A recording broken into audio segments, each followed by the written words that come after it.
नमस्कार मंडळी शेतकऱ्यांसाठी एक महत्त्वपूर्ण असा अपडेट आहे। पीएम किसानचा 20वा हप्ता त्याचबरोबर नमो शेतकरी सन्मान निधीचा 7व्या हप्त्याचं वितरण हे एकत्र केलं जाणार आहे आणि त्याचबरोबर शेतकऱ्यांसाठी एक महत्त्वपूर्ण अशी माहिती सुद्धा या व्हिडिओच्या माध्यमातून आपण देणार आहोत। कारण तर शेतकऱ्यांसाठी ही शेवटची संधी असणार आहे।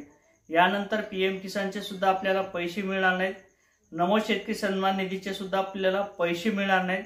त्याचबरोबर जे काही पीक विमा असेल तो सुद्धा शेतकऱ्यांना दिला जाणार नाही आणि जी काही नुकसान भरपाईची रक्कम असेल ही सुद्धा शेतकऱ्यांना दिली जाणार नाही।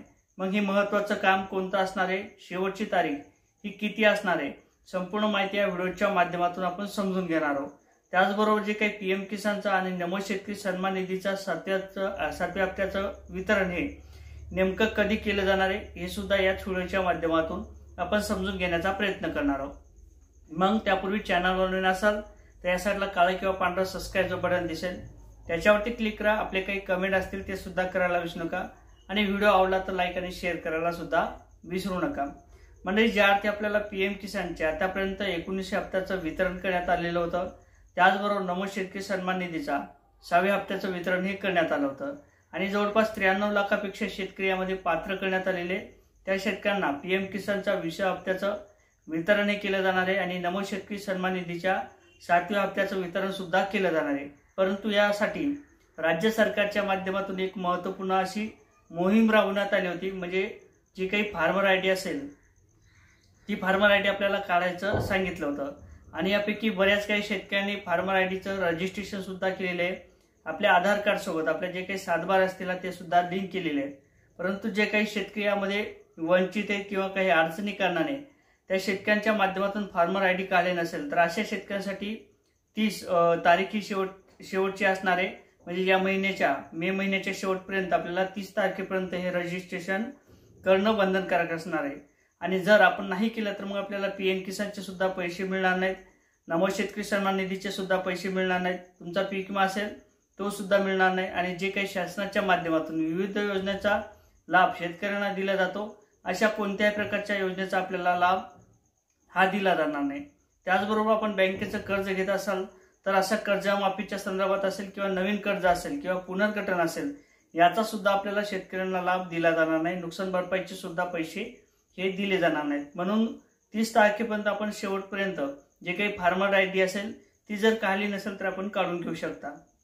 आणि त्याचबरोबर जे काही आपलं आधार सेडिंग असेल, जे काही आधार सेडिंग शेतकऱ्यांचे पैसे असतील नमो शेतकरी सन्मान निधीचा 6वा हप्ता आणि पीएम किसानचा 19 हप्त्याचं वितरण हे आपल्या खात्यावरती जमा झालं नसेल तर अशा शेतकऱ्यांना आपलं जे काही लँड रेकॉर्ड असेल, शेडिंग असेल हे आपल्याला चेक करणं बंधनकारक असणार आहे आणि जर आपल्या त्या ठिकाणी नो म्हणून असेल लँड शेडिंग तर हे आपल्याला व्यवस्थित करून घेणं बंधनकारक असणार आहे। म्हणजे तलाठी असेल, कृषी विभाग असेल यांच्या माध्यमातून किंवा तहसीलच्या माध्यमातून हे आपल्याला कागदाची जे काही पुरावा असेल ते पूर्ण करून त्याच्यामध्ये आपलं जमिनीचं लँड रेकॉर्ड असेल ते येस करणं बंधनकारक असणार आहे।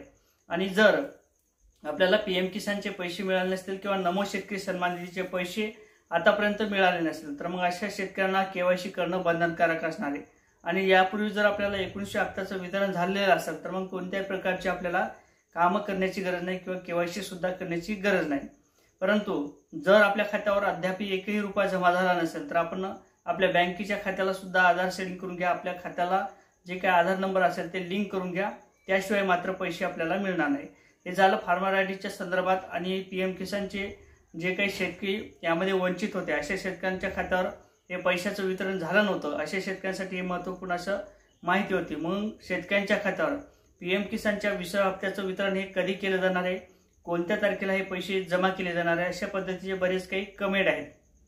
त्याचबरोबर जो काही नमो शेतकरी सन्मान निधीचा 7वा हप्ता आहे त्याचं वितरण हे कधी केलं जाणार आहे, दोन्ही हप्त्याचं वितरण हे एकत्र केलं जाणार आहे का, तर होय, शेतकऱ्यांच्या खात्यात हे दोन्ही पैसे एकत्र केले जाऊ शकतात, एकत्र जमा केले जाऊ शकतात। कारण तर पेरणीची लगबग सध्या सुरू आहे आणि त्याच संदर्भात जे काही 4 महिने पीएम किसानच्या हप्त्याला झालेले आहेत 19 हप्त्याला आणि त्या संदर्भात पीएम किसानचे 2000 रुपये आणि नमो शेतकरी सन्मान निधीचा 7व्या हप्त्याचं वितरण हे म्हणजे एकत्र केलं जाणार आहे। कारण तर जे काही फडणवीस साहेब आहेत त्या फडणवीस साहेबांच्या माध्यमातून अर्थसंकल्पीय अधिवेशनात सांगण्यात आलं होतं नमो शेतकरी सन्मान निधीच्या संदर्भात जे काही राज्य सरकार आहे ते 3,000 रुपयाचा हप्ता दिला जाईल अशा पद्धतीने माहिती दिली होती। परंतु यामध्ये कोणत्या प्रकारची निधीची तरतूद ही करण्यात आली नाही आणि जी काही वाढीव स्वरूपाची रक्कम असेल ती मात्र शेतकऱ्यांना मिळणार नाही। परंतु पीएम किसानचे आणि नमो शेतकरी सन्मान निधीचे 2 आणि 2 4,000 रुपये शेतकऱ्यांच्या खात्यावर म्हणजे 6व्या महिन्याच्या 1 तारीखला किंवा पहिल्या आठवड्यात हे पैसे जमा केले जाऊ शकतात। अशा पद्धतीने एक महत्त्वपूर्ण असा अपडेट होतं। नक्की चॅनलवर नवीन असाल तर चॅनलला सबस्क्राइब करून घ्या। व्हिडिओ आवडला तर शेअर आणि लाईक करायला सुद्धा विसरू नका। जय शिवराय।